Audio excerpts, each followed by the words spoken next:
lwaki kikutwalira ennaku 3 okufuna $1.5 omusajja n'agisa ku account ennaku 3 nene kikutwalira ennaku 5 gw'okujemalako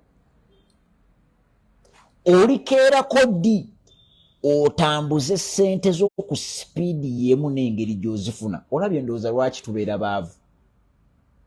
Tubeera baavu kubanga cash outflow yaffe edduka ku kizungirizi ekisinga cash inflow yaffe. Atasomye waakufa. Atasomye yawededa. Tosobola kusigala mu nsi n'osigaza obulamu.